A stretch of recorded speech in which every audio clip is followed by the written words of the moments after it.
Hello everyone, welcome back to my channel love is life. आप सुन रहे हैं दास्तान-ए इश्क। तो चलिए स्टोरी स्टार्ट करते हैं। दास्तान-ए इश्क के फर्स्ट पार्ट में आपने सुना एक लड़की जो है कहाँ से जैस के फ्लैट पे आ जाती है और इन दोनों के बीच बहुत बहस होता है इस फ्लैट को लेकर। वो लड़की करीबन 4 सालों से जो है इस फ्लैट में रह रही होती है, लेकिन वो कुछ समय के लिए बाहर चली जाती है, बहुत कम इस फ्लैट में आके रहती है। तो इस वजह से जैस को इसके बारे में पता ही नहीं था। देन उसने एक बात सही बोली थी कि उसने यहाँ के जो लास्ट कंपाउंड के सारे जितने भी यहाँ पे रहने वाले थे उनको इस यहाँ से होटल से निकाला गया था और उन्हें दूसरे होटल में शिफ्ट किया गया था। इसमें से एक हमारी सविता भी थी और एक ये लड़की भी थी। तो जो ये रहती है सविता, वो बोलती है हाँ ये सही बोल रही है। यहाँ इस लास्ट जो ये था वहाँ के सभी जो है रहने वाले उनको इन्होंने बाहर निकालवाया था, लेकिन दूसरे जगह पे शिफ्ट भी करवाया था।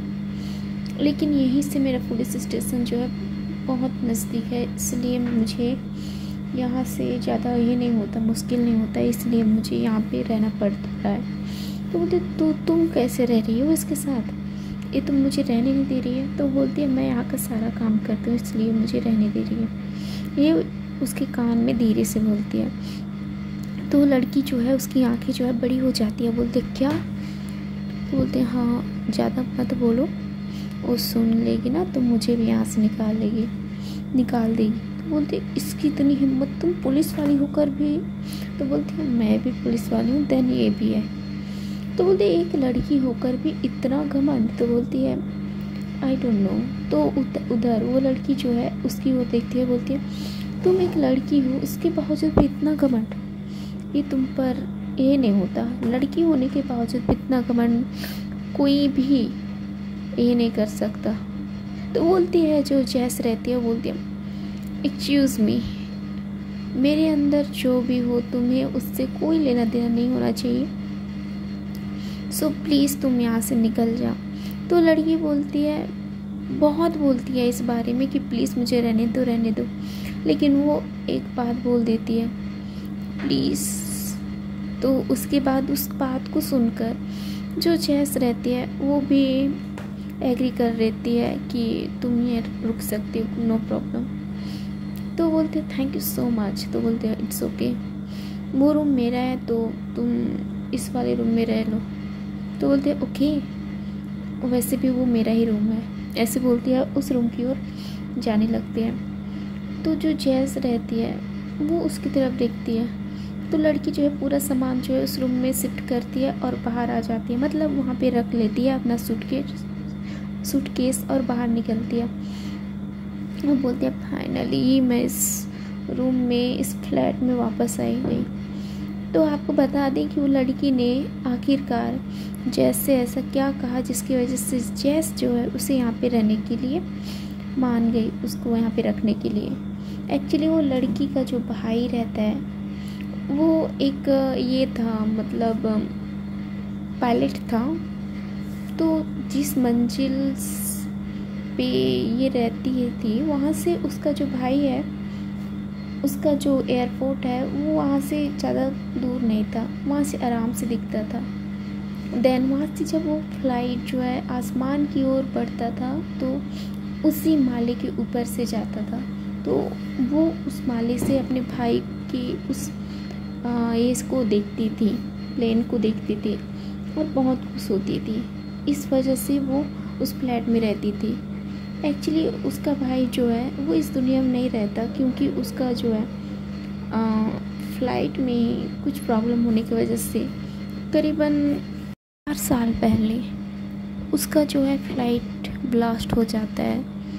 एक्चुअली उस फ्लाइट में जो है तकनीकी कुछ खराबी होने की वजह से फ्लाइट में बहुत ज़्यादा प्रॉब्लम हो जाती है, जिसकी वजह से वो फ्लाइट जो है ब्लास्ट हो जाता है। इस कारण से जो तान्या रहती है वो इस फ्लैट में रह रही होती है। हाँ, इस लड़की का नाम तान्या रहता है। वो इस फ्लैट में इसलिए रहती थी क्योंकि उसका भाई जब यहाँ से अपना फ्लाइट का जो है उसका फ्लाइट जब उड़ान भरता था तो वो यहीं से उसे देखती थी और बहुत खुश होती थी, इसलिए वो इस फ्लैट में रहती थी। ये सब जानकर जो जैस रहती है वो उसे रहने के लिए देती है। और जो ये लड़की रहती है तान्या, वो एक्चुअली में एयर हॉस्टेस थी, इसलिए वो बहुत कम इस फ्लैट में आकर रहती थी। उसे जब भी छुट्टी मिलती थी तो वो इसी फ्लैट में रहती थी, वो अपनी फैमिली के पास नहीं जाती थी।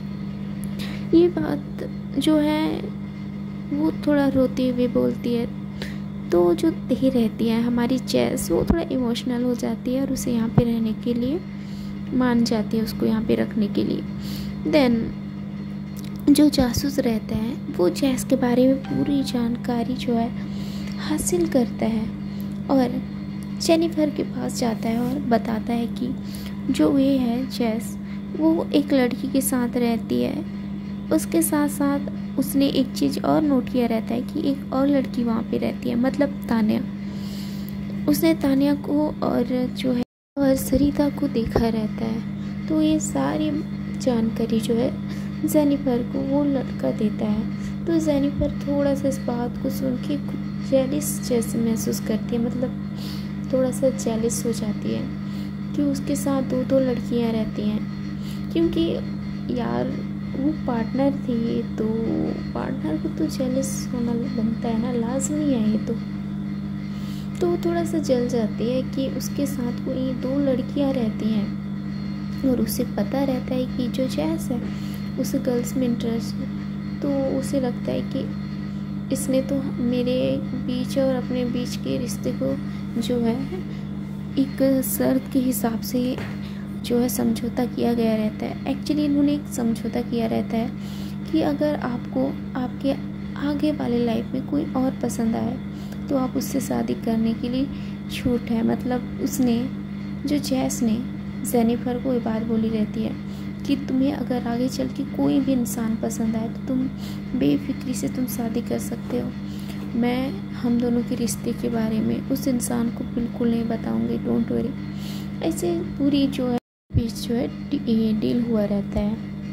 इसलिए थोड़ा सा जो जेनिफर रहती है वो जल जाती है इस बात के लिए, क्योंकि यार वो तो बहुत प्यार करती थी ना जैस से, चाहे जैस उससे करती है या नहीं वो जैस को पता है, लेकिन जेनिफर तो करती थी। तो थोड़ा इस बात से नाराज़ हो जाती है कि कोई लड़की, कोई नहीं, दो लड़की उसके साथ रह रहे हैं। तो बोलते दो लड़कियों के साथ रह रही है लेकिन मेरे बारे में बिल्कुल नहीं सोचती, ऐसे बोल के थोड़ा सा उसकी जो आँखें हैं वो भरने लगते हैं और अपने आँखों को के आंसुओं को थोड़ा कंट्रोल करते हुए वो बोलती हैं, क्या वो लड़कियाँ उस लड़की को जानते हैं, जैस को जानती हैं? तो बोलते हैं उन्हें बात करने के हिसाब से लगता है आई थिंक जानती होंगी, क्योंकि मैंने देखा था कि उनके रूम में जो है बहुत हंसी की किलकारियाँ जो है गूंज रही थी। तो इसके हिसाब से वो दोनों को जानती होगी जो जैस है। तो इस बात को सुनकर तो जेनिफर और ज़्यादा भड़क जाती है, थोड़ा गुस्से में भी आ जाती है और सीधा जाती है अपने रूम में और अपने रूम में जाकर तोड़ फोड़ करने लगती है। और जो ये रहता है जासूस वो तो वहाँ से चला जाता है अपना पेमेंट लेकर, और जो जेनिफर रहती है वो अंदर जाके बहुत ज़्यादा तोड़ फोड़ करने लगती है, बहुत गुस्से में रहती है। तो उसके बाद जो ये रहती है निधि, वो आ जाती है, बोलती है मैम कहाँ है? तो बोलते वो अपने रूम में, पता नहीं आज उनको क्या हुआ है, बहुत ज़्यादा तोड़ फोड़ कर रही है अपने रूम में। तो बोलते क्या मैम तोड़ फोड़ कर रही है, क्या मतलब है? तो बोलते हैं हाँ बहुत ज़्यादा तोड़ फोड़ कर रही है। तो उसके बाद वो जो निधि रहती है वो भागती हुई उस रूम में चली जाती है, तो देखती है कि सच में जो जेनिफर है वहाँ पे तोड़ फोड़ कर रही होती है। और दूसरी वो जो ये रहते हैं, ये तीनों एक के बीच बॉन्डिंग स्टार्ट हो जाती है। लेकिन जो जैस रहती है वो ज़्यादा इनके साथ ये नहीं रहती, अटैच नहीं रहती, और वो थोड़ा इनसे दूर ही रहती है, ज़्यादा इनमें इंटरेस्ट नहीं दिखाती।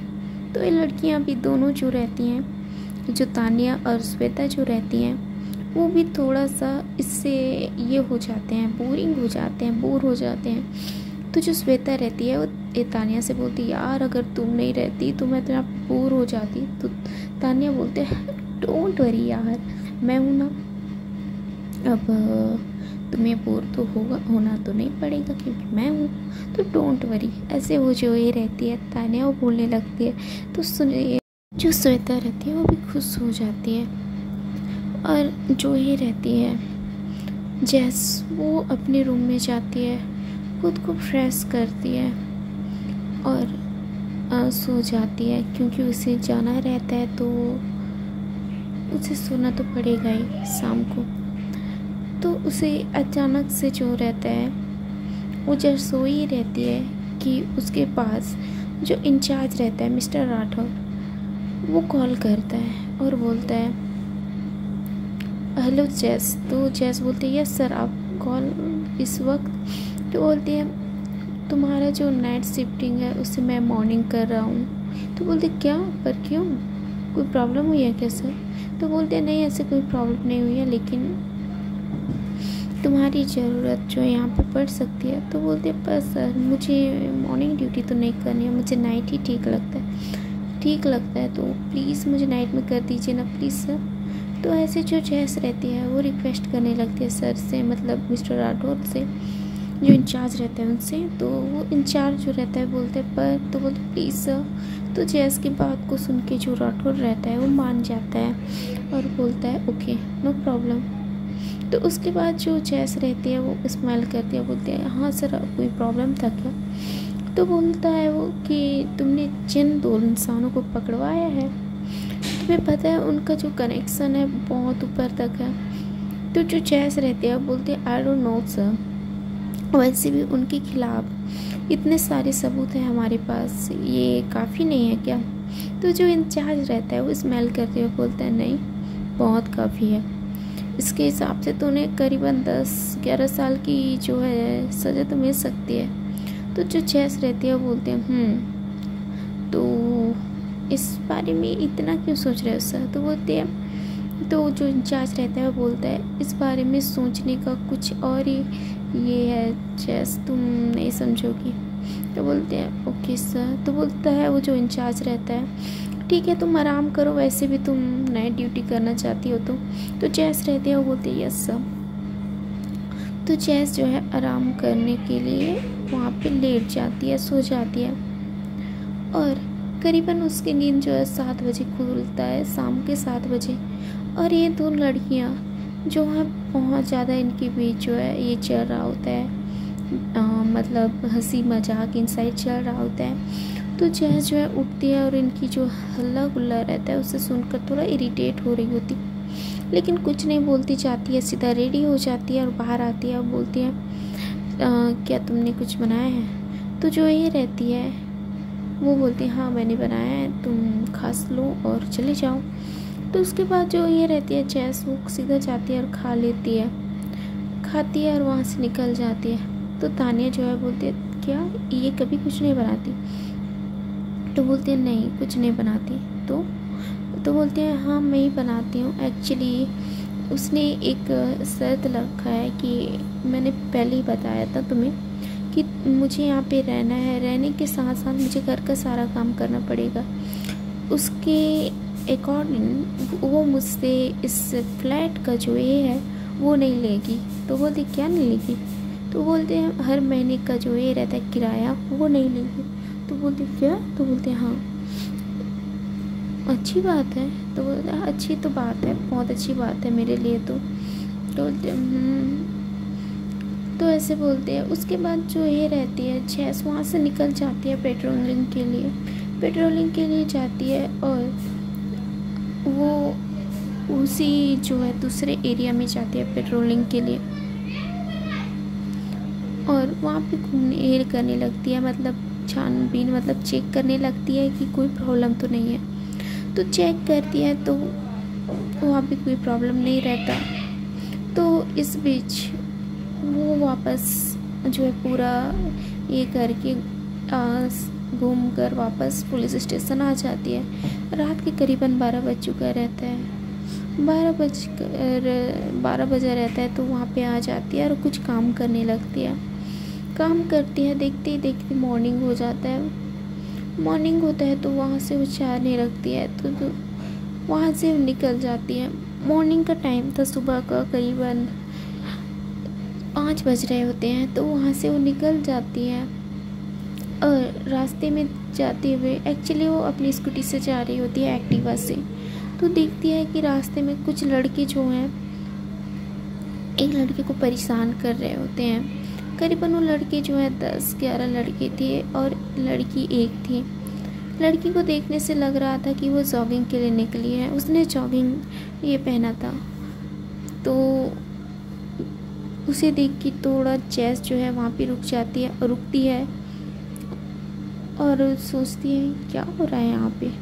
तो ऐसे बोलती है तो वो लड़की भागते हुए जेस के पास आती है, बोलती है मैम प्लीज़ मुझे बचाइए, लड़के देखिए मेरे साथ ज़बरदस्ती कर रहे हैं। तो वो लड़के जो हैं बोलते हैं मैडम आप ऐसे कपड़े पहन के बाहर निकलोगे तो हम जैसे आशिकों का तो दिल ये हो जाएगा ना, चूर चूर हो जाएगा, ऐसे तो फिसल ही जाएगा तुम्हें देखकर। ऐसे बोल के उसे थोड़ा सा ये कर रहे होते हैं, परेशान कर रहे होते हैं, गंदी गंदी बातें बोल रहे होते हैं। तो जैस बोलती है एक्सक्यूज़ मी प्लीज़ आप लोग इसे परेशान मत करिए और चले जाइए। तो एक ये रहता है लड़का, वो बोलता है ओ मैडम आप यूनिफॉर्म में हो इसलिए इज्जत से आपसे बात कर रहे हैं, तो आप यहाँ से प्लीज़ चले जाइए और इस लड़की को हमारे लिए छोड़ दीजिए। ऐसे वो जो ये रहता है लड़का बोलने लगता है। तो जैस बोलती है देखिए ये लड़की मेरे पास आई है तो प्लीज़ आप इसको छोड़ दीजिए। और जो जैस रहती है उस लड़की को बोलती है आप आइए बैठ जाइए, मैं आपको छोड़ देती हूँ। तो लड़की बैठने लगती है। तो एक लड़का उस लड़की का हाथ पकड़ती है और अपने पीछे करती है और उसके हाथ को बहुत टाइटली पकड़ा रहता है।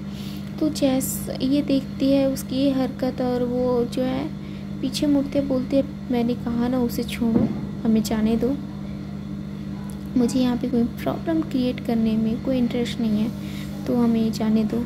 ऐसे जैस जो है थोड़ा सा काम होकर कूल होकर फिर से बोलती है, लेकिन वो लड़के जो है बदतमीजी पे रहते हैं, वो बदतमीजी करते ही रहते हैं। तो जैस जो है अपनी स्कूटी पे जो खड़ी रहती है उसे खड़े कर देती है और स्कूटी से बाहर आती है और बोलती है प्लीज़ इसे छोड़ दो। ऐसे बोल के उसके हाथ के ऊपर उस लड़की के हाथ को पकड़ती है और उस लड़की के हाथ को छुड़ाने लगती है, लेकिन वो लड़का जो है अपना हाथ और टाइट कर देता है।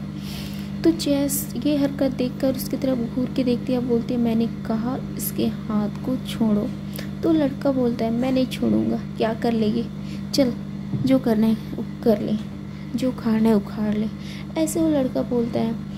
तो जैस जो रहती है वो उस लड़की के हाथ को पकड़ती है और बहुत ही आराम से उसके हाथ को पकड़ती है। तो लड़का जो है उसके इस हाथ पकड़ने के अंदाज को देखकर हंसने लगता है, बोलता है हाय ऐसे मत पकड़ो, मेरी नियत तुम पर भी फिसल जाएगा मैडम जी, वैसे भी आप यूनिफॉर्म में हैं तो हम आपको कुछ नहीं बोल रहे हैं। ऐसे वो लड़का जो है बोलने लगता है। तो सो हे गाइस, इसके आगे एपिसोड में क्या होगा जानने के लिए प्लीज़ मेरे चैनल को सब्सक्राइब करिए। क्या जैस इन लड़कों से इस लड़की को बचा पाएगी, क्या कुछ और होगा। स्टोरी में बने रहने के लिए तो आपको मेरे चैनल को सब्सक्राइब करना पड़ेगा। एंड सॉरी कुछ लोग मुझसे नाराज़ हैं कि मैं स्टोरी जो है टाइम टू टाइम अपलोड नहीं कर रही हूँ। तो यार वैसे भी मेरे चैनल में जो सब्सक्राइबर है बहुत कम है, जिसे देखकर मुझे स्टोरी अपलोड करने का मन ही नहीं करता, आप समझ सकते हो। तो इसी कारण से मुझे स्टोरी अपलोड करने का मन नहीं करता, इसलिए मैं स्टोरी अपलोड नहीं कर पाती हूँ। तो इसके लिए I am sorry. And then मैं कोशिश करूँगी कि डेली एपिसोड जो हैं आते रहें। और miss Shabnam ji don't worry, जो स्टोरी है अब से डेली अपलोड होगा, मैं इस बात का ख्याल रखूँगी। और प्लीज़ गुस्सा मत करिए और कूल रहिए, स्टोरी एंजॉय करिए। देन आई एम सॉरी यार।